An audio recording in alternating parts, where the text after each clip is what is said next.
Изградбата започна откако Агенцијата за неразвиени подрачја ни обезбеди средства, значи ние направивме прво проект, званичен проект, со проектанти кои дојдоа, мереа траса, бунар, резервар, линија до Кожле, низ Кожле, како би одела мрежата, и се направи тој проект и кошташе 600.000 марки, тогашни пари. Ова е 99-2000. Значи од 2000-та почна да се гради водостопанството, го гради проектот. И градеа некои 2 години и престана.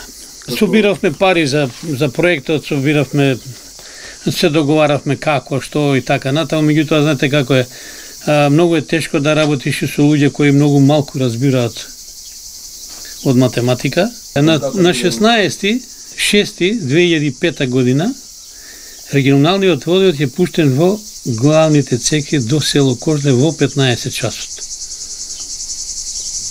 Подпис од Киро Николовски.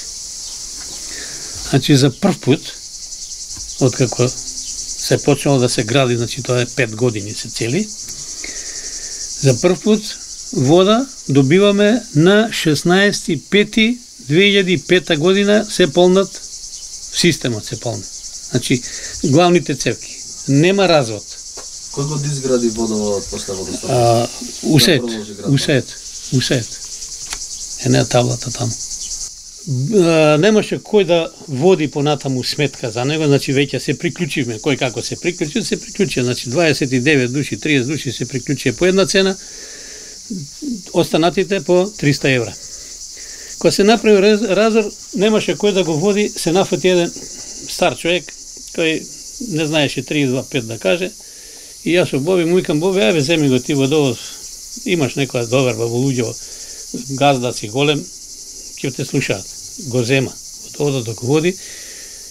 До ден денеска се нема никако отчитано, ниту има покажано некој документ колку потрошил за пумпа, колку потрошил за вода, мислам за дефект на пумпите, за било какви трошкови, ме разбираш, затоа што трошковите секогаш одат заедно со работата. Нема работа без трошкови.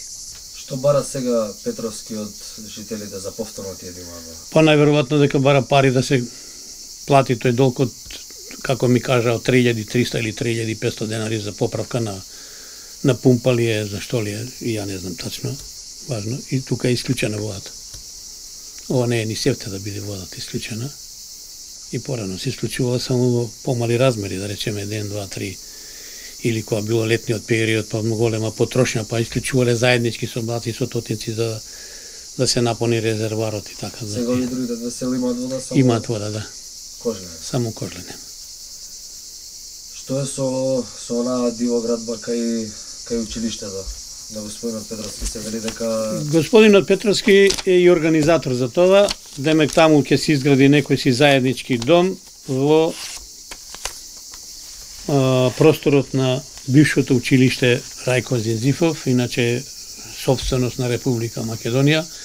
Таму има ударено и темели, има донесено и цигли, има донесено и железо, има донесено и даски, и нешто има направено као темели, и тука е застанато понатака. Останатите жители велат дека таа градба всушност се прави со парите од граѓаните кои плаќале за водоводот, кои сега немаат вода. Па, има вистина во тоа, затоа што од прилика вака, како ја знам, пошто бев тука присутен, има недека едно 7 приклучока, пута 300 евра се 2100 евра. Каде се парите? Сумнам дека се искористени парите од водоводот и за изградба на тој објект, да се догради уствари. Преземете ли нешто во врска со тоа? Го пријавивте ли случајот? Па слушам дека нешто е пријавено, нешто не е, меѓутоа ја у тоа не се мешам. Ја неколку пати, на неколку наврата сум разговарал со градоначалникот, и со овој и со претходните, не успеав да ги убедам, од проста причина што они се вадат дека немаат интерес и дека водоводот е се уште дива градба.